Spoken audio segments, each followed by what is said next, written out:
Good morning students. आज हम अपना नया चैप्टर स्टार्ट करते हैं। 10th क्लास का 7th चैप्टर है जो अपने पास निर्देशांक ज्यामिति। तो निर्देशांक ज्यामिति जैसे हमने 4th क्लास में भी अपना 3rd और 4th चैप्टर किया है। 3rd चैप्टर में वहाँ पर आता है हमारे पास भी निर्देशांक ज्यामिति। निर्देशांक ज्यामिति क्या होती है, इंग्लिश में इसको क्या बोलते हैं, कोऑर्डिनेट ज्योमेट्री। यानी कि जहाँ पे हम कोऑर्डिनेट्स को, निर्देशांक को क्या करते हैं, अभी रिप्रेजेंट करते हैं, प्रदर्शित करते हैं। तो इसमें सबसे पहले हमारे पास आता है, जैसे हमने 9th क्लास में बताया था कि अपने पास दो लाइन होती हैं, दो रेखाएं होती हैं। ये वाली होती है हमारे पास जिसको हम वाई अक्ष बोलते हैं। ये रेखा होती है हमारे पास ऊर्ध्वाधर रेखा। कौन सी रेखा होती है भाई, ऊर्ध्वाधर। ये वाली होती है हमारे पास भाई अक्ष क्षैतिज।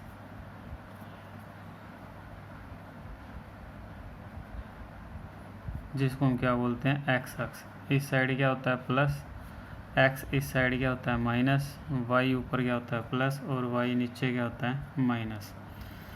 तो अपने पास यहाँ पर क्या बनता है, ये जब दो रेखाएं एक दूसरे को, ये देखो समकोण पर क्या करती हैं, प्रतिच्छेद करती हैं। एक क्षैतिज रेखा और दूसरी ऊर्ध्वाधर रेखा। तो अपने पास क्या बनता है भाई, यहाँ पर ये समकोणिक निर्देशांक निकाय बनता है। समकोणिक निर्देशांक निकाय। समकोणिक निर्देशांक निकाय में क्या होता है हमारे पास, देखो कितने हिस्से बनेंगे इसके, 4। पहला, दूसरा, तीसरा, चौथा। तो इसको क्या बोलते हैं, पहला चतुर्थांश बोला जाता है। इसको क्या बोला जाता है, पहला चतुर्थांश। ये आ गया हमारे पास भाई दूसरा। ये आ गया हमारे पास भाई तीसरा। ये आ गया हमारे पास भाई चौथा। तो इस समकोणिक निर्देशांक निकाय का जो सबसे पहला यूज़ है वो क्या है हमारे पास भाई, जो अपने पास कोऑर्डिनेट्स हैं उनको रिप्रेजेंट करने के लिए इसका यूज़ किया जाता है। कोऑर्डिनेट्स क्या होते हैं भी, किसी भी बिंदु के जो निर्देशांक होते हैं। जैसे अपने पास निर्देशांक से मतलब समझते हैं, मान लो अपने पास कोई बिंदु P दे दिया, यहाँ पे दे दिया मान लो अपने पास पहले चतुर्थांश में, और वो कहता है कि भी ये x और y इसके क्या है भाई, निर्देशांक है। x और y क्या है इसके निर्देशांक। तो इस x और y का मतलब समझो सबसे पहले तो क्या है हमारे पास, तभी अपने पास ये चीज़ क्लियर होगी।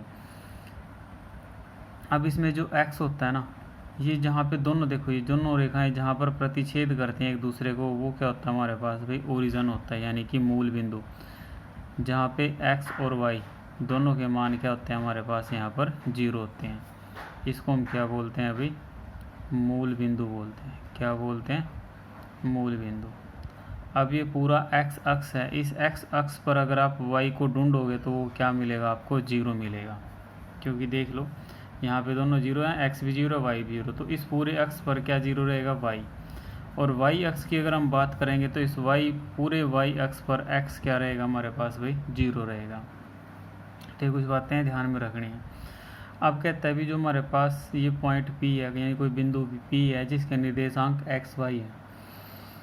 तो इस x y का मतलब क्या है हमारे पास, x y का मतलब क्या है, जैसे ये हमारे पास मूल बिंदु है ना, मूल बिंदु से x अक्ष पर, मूल बिंदु से x अक्ष पर जो बिंदु की दूरी दी गई है, ये देखो मूल बिंदु इतनी दूरी पर है ना बिंदु, इसको हम क्या कहते हैं अभी, x निर्देशांक कहते हैं। और इसको क्या बोला जाता है हमारे पास भाई, भुज बोला जाता है। इसको क्या बोलते हैं हम, भुज बोलते हैं। क्या बोलते हैं भाई, भुज। यानी कि हमारे पास ये क्या हो जाता है, अवशीषा हो जाता है। क्या हो जाता है, अवशीषा। अब बारी आती है इसकी y की। y अक्ष पर मूल बिंदु से बिंदु की जो दूरी देखो यहाँ तक की बनेगी, ये हमारे पास, इसको हम क्या दिखाएंगे x, और इसको हम क्या दिखाएंगे भाई y। तो जब इसको भी ऊपर बढ़ाओ देखो और इसको भी ऊपर ले, तो ये अपने पास क्या आएगा अभी, बिंदु P, जिसके निर्देशांक हमारे पास क्या है, x और y। तो अब जो ये y है, y क्या होता है, मूल बिंदु से y अक्ष पर बिंदु की दूरी, और इसको हम क्या बोलते हैं भाई, कोटि बोलते हैं। y को क्या बोला जाता है, कोटि बोला जाता है। y को क्या बोला जाता है, कोटि बोला जाता है। तो अभी आ गया हमारे पास भाई, भुज भी पता लग गया हमें और कोटि भी पता लग गया। इससे ये भी पता लग गया, इससे ये भी पता लग गया कि भी अपने पास है ना, भुज किसे कहते हैं, कोटि किसे कहते हैं, और बिंदु को कैसे प्रदर्शित करते हैं। भुज की परिभाषा क्या है, मूल बिंदु से एक्स अक्ष पर, मूल बिंदु से एक्स अक्ष पर दिए गए बिंदु की दूरी। ऐसे ही कोटि भी हमारे पास क्या है भाई, मूल बिंदु से वाई अक्ष पर दिए गए बिंदु की दूरी।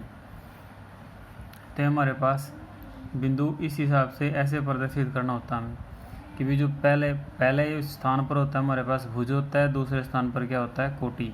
यानी किसी बिंदु को प्रदर्शित करने के लिए पहले हमें एक्स अक्ष पर दूरी तय करनी है, फिर किस पर तय करनी है भाई, वाई अक्ष पर तय करनी है। अब पहले चतुर्थांश में कौन कौन से बिंदु आते हैं, देखो पहले क्या लिखना हमने, एक्स का लिखना, तो एक्स यहाँ पर क्या है, प्लस है, वाई यहाँ पर क्या है, प्लस। तो पहले चतुर्थांश में दोनों क्या होंगे, भुज भी और कोटि आपके प्लस होने चाहिए। दूसरे में देखो x क्या है, माइनस है, और y क्या है, प्लस है। तीसरे में आपका x भी माइनस है और y भी क्या है भाई, माइनस है। चौथे में आपका x क्या है, प्लस, और y क्या है, माइनस। तो इस हिसाब से हमें बताना है कि भाई कौन सा बिंदु किस चतुर्थांश में। जैसे वो पूछ लेता है -2 -5 किस चतुर्थांश में होगा भाई, हम क्या कह देंगे, दोनों माइनस है ना, तो किस चतुर्थांश से बनता है हमारे पास, तीसरे में बनता है। फिर इसके बाद पूछ ले कि हमारे पास -4 प्लस का 2, ये कौन से में है, x माइनस है, y प्लस है, तो ये कौन से चतुर्थांश में आएगा भाई, दूसरे में आएगा। अब वो कह देता है कि बिंदु 0 4 ये किस चतुर्थांश में आना चाहिए, बिंदु 0 4। अब देखो भाई यहाँ पे किसका मान 0 है, x का मान 0 आ गया ना, x बराबर क्या आ गया यहाँ पे 0, और x बराबर 0 कहाँ पर होता है, y अक्ष पर।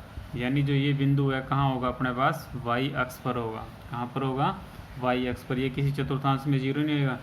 जब कोई एक निर्देशांक 0 आ जाता है तो वो बिंदु कहाँ पर रहेगा भाई, अक्षों पर रहेगा, एक्सिस पर रहेगा।